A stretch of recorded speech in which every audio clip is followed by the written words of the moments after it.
Mr. Speaker, while the Prime Minister was once again doing push-ups for the cameras yesterday, his Finance Minister was doing some of his own verbal gymnastics back here. He was trying to explain how a healthy Conservative surplus turned into a Liberal deficit. It turns out that we are just stuck on this whole balanced budget thing. And he's right, Mr. Speaker, and we're proud of it.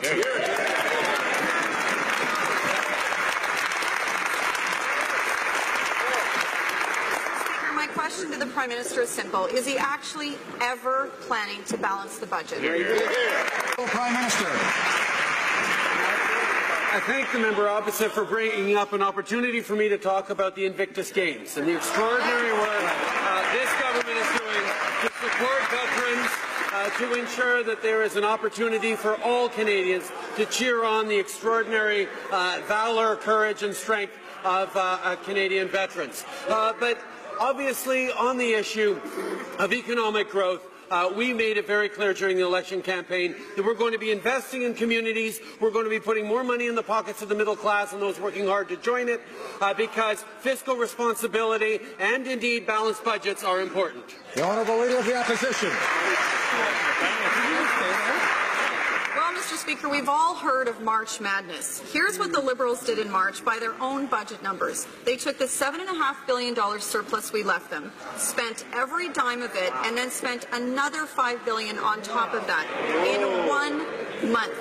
It's reckless, it's irresponsible, and every Canadian is going to have to pay it back. Does the Prime Minister understand that it's actually not his money to spend? It belongs to hard-working Canadians. Prime Minister. Is it reckless and irresponsible to be lowering taxes for the middle class while raising them on the wealthiest 1%? Is it reckless and irresponsible to be giving a Canada Child benefit that's more generous to 9 out of 10 Canadian families by doing more for the families who need it and less for the families who don't? What frankly would have been reckless and irresponsible were for Canadians to decide to keep them in government for 1 more minute after October 19th.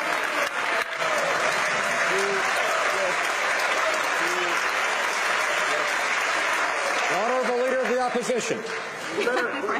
Let's just skip to the push-ups. Mr. Speaker.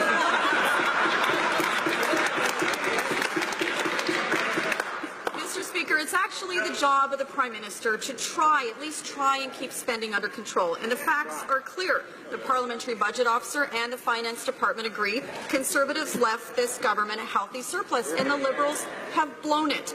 Does the Prime Minister understand that this billions of spending actually has to be paid back? Honourable Prime Minister.